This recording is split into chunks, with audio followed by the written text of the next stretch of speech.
You're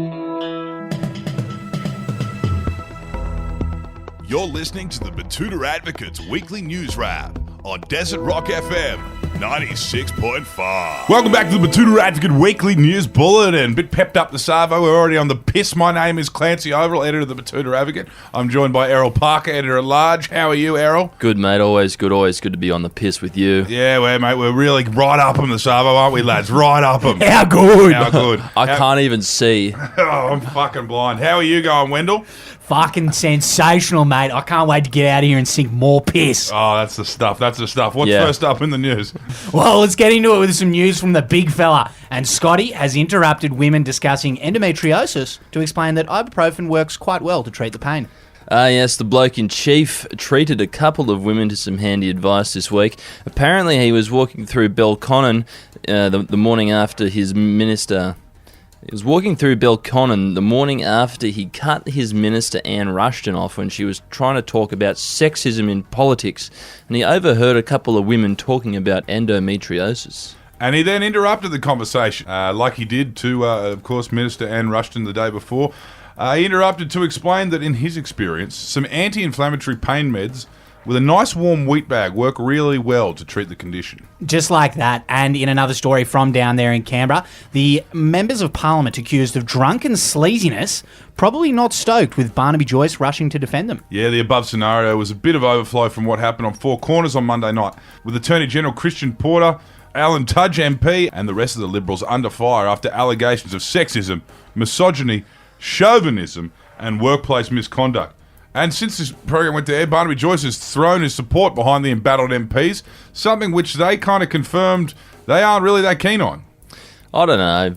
Barnaby Joyce is he's an honest family man, albeit he's a bit of a pig.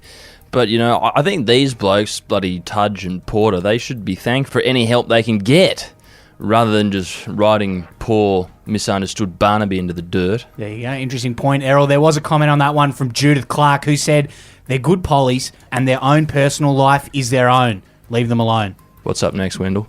Some news from the United States of America, and Trump has had a win this week. He declared himself victorious in a round of golf after taking the lead on the fourth hole. That's right. The still current president of the United States has had a little win this week after spending the days following the election on the golf course. The president refused to concede defeat after he took a narrow lead after the fourth hole and called time. Understandably, he did not want to see a lead slip away again, so he decided to just wrap things up halfway through the first 9. And in some news from here in town, golf drivers correctly stereotyped as a danger to society. Yes, a new report this week found that Volkswagen Golf drivers have been dangers to society ever since the company's founding in Germany way back in 1933. Speeding, erratic overtaking, lack of indicating, you name it, these golf drivers will do it, Clancy. Yeah, just as your aunt always says on Christmas, stereotypes are stereotypes for a reason.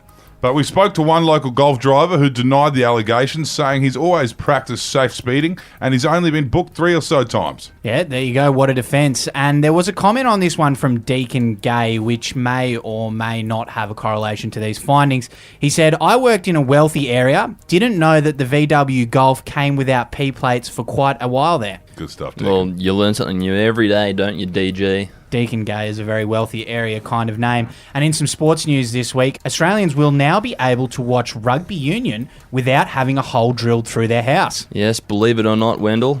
The hole being, of course, of Foxtel, the Murdoch-owned news media network that has owned rugby union for the past few decades. Yeah, but no longer, as the Channel 9 and Stan conglomerate have bought the rights to the game they supposedly play in heaven.